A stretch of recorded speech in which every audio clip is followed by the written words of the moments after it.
4 महिला लोकप्रतिनिधींचं कुणबी प्रमाणपत्र जे आहे ते रद्द करण्यात आलेले आहे. खरं तर याच्यानंतरनं मराठा आंदोलक मनोज जरांगे पाटील जे आहेत त्यांनी पत्रकार परिषद घेत संताप व्यक्त केला.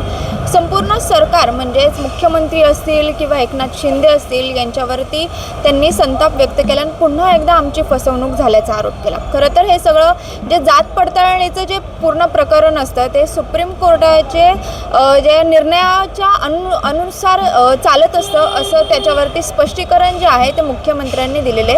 मात्र या विषयावरच बोलण्यासाठी आत्ता आपल्यासोबत ओबीसी नेते मृणाल ढोले पाटील आहेत. खरं तर ओबीसीचे जे सगळे काही नेते असतील म्हणजे तुम्ही असाल, मंगेश ससाने असतील किंवा लक्ष्मण हाके असतील ते वारंवार सांगत होते की हे सगळं जे आहे ते बेकायदेशीररित्या आहे आणि आता कुठेतरी त्याची दखल घ्यायला सुरुवात झाली असं वाटतं का?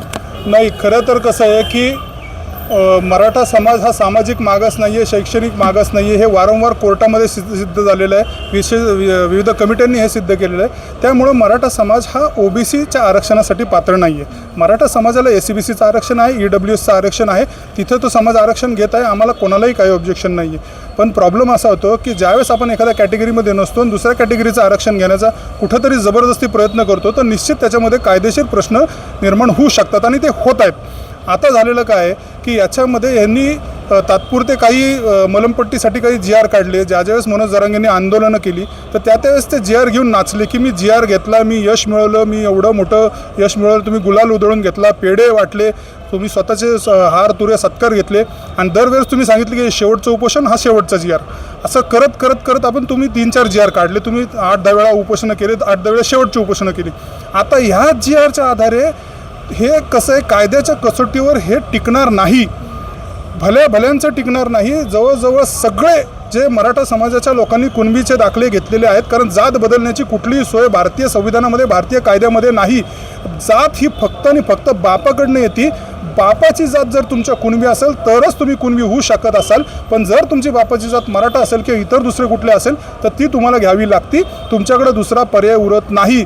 हे कधी मराठा समाजाच्या लोकांना कळणारे मला माहिती नाही. पण क्षणिक सत्तेच्या स्वार्थापायी बरेचसे जण मनोज जरांगे आपल्या पाठीशी आहेत, त्यांनी GR काढलेले आहेत, ते आरक्षण टिकवतील म्हणून हे खोट्या नाट्या गोष्टी करतात आणि आता ते कायद्याच्या कसोटीवर जेव्हा तपासायला जातात तर त्या कायद्याच्या कसोटीवर हे खरे उतरत नाही.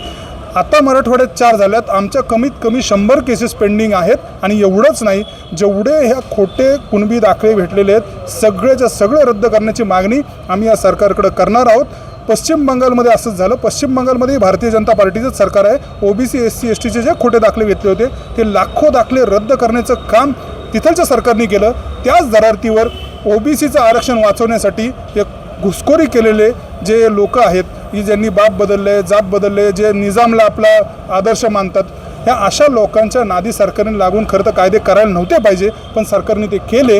आता ते कायद्याच्या कसोटीवर टिकत नाही आहेत. त्यामुळे आता त्यांना त्रास व्हायला लागला आहे. आता विषय काय, त्यांना त्रागा ह्याचा नाही होतं की त्याचं पद गेले, त्याचा त्रागा त्यांना ह्याच्यासाठी होतो आहे की मी जे यश मिळवलं होतं, मी जे लोकांना सांगितलं होतं की मी हा GR काढला, मी हे यश मिळवलेलं आहे, त्याचा फोलपणा आज समोर आलेला आहे. त्याचा खोटेपणा, त्यातला ढोंगीपणा, त्यातला नौटंकी सगळी समोर आलेली आहे आणि हे सगळी समाजाची जी फसवणूक त्यांच्याकडनं झालेली आहे त्याचा त्रागा त्यांना जास्त होतो आहे.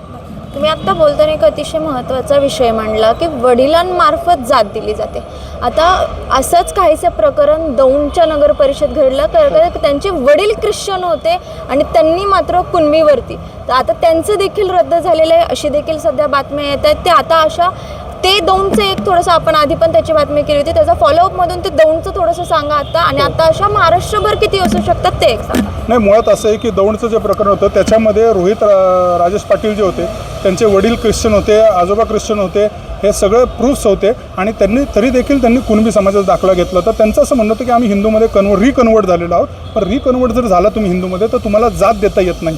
तर तुम्ही रिकन्वर्ट झाला तर तुम्ही कुणबीच जात कशी काय घेतली, असा तो विषय होता. मुळात तो जात दाखला रद्द झाला. त्याच्यानंतर ते हायकोर्टात गेले, हायकोर्टाने तो रद्द केला आणि शेवटी काल जिल्हाधिकाऱ्यांनी त्याच्यावर त्यांचं पद रद्द करण्याची कारवाई केली.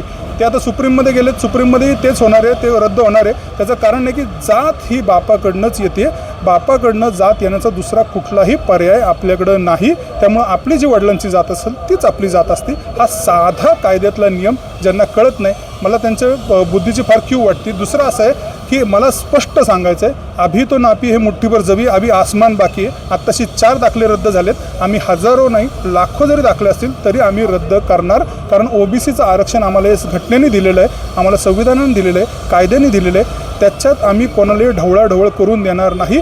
आमचा हक्क आम्ही जाऊ देणार नाही, कारण ह्या आरक्षणासाठी खूप मोठा लढा झालेला आहे, खूप लोकांचं बलिदान आहे आणि हे आरक्षण आम्ही असं सोडणार नाही.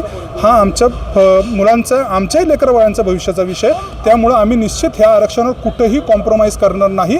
लाखो लागले तर लाखो दाखले आम्ही रद्द करण्याची आमची तयारी आहे. मला तेच विचारायचं होतं की आता हे 4 दाखले आहेत ते रद्द होत आहेत. आता ही सर्व प्रक्रिया मुख्यमंत्री म्हणतात की सर्वोच्च न्यायालयाच्या निर्णयाच्या हिशोबाने होत असते.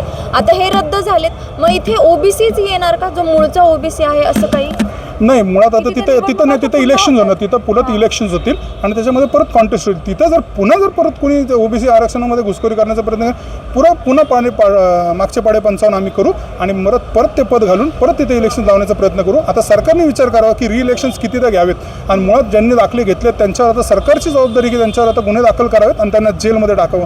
आता हे सरकार पार पडतं का हे पण बघणं अतिशय उत्सुकता आहे. का तुम्ही चोरी करा, आम्ही डोळे झाक करतो, आम्ही सरकारमध्ये आहोत, तर हे चालणार आहे का, हे सगळं बघणं फार इंटरेस्टिंग असणार आहे. पण एवढं नक्की आहे की जोपर्यंत आम्ही आहे OBCच्या आरक्षणावर आम्ही कुठलंही कॉम्प्रोमाइज करणार नाही. OBC समाजाच्या हक्क अधिकारासाठी आम्ही शेवटपर्यंत लढत राहू. नक्कीच सध्या मराठवाड्यातील 4 कुणबी लोकप्रतिनिधी जे आहेत महिला, त्यांचं प्रमाणपत्र जे आहे ते जात पडताळणी प्रमाणपत्र समितीने जे आहे ते रद्द केलेले. आता इथे खरं पाहायला गेलं तर महाराष्ट्रभरात असे बरेच जण आहे जे OBCच्या ठिकाणाहून कुणबी जे आहे ते निवडून आलेले.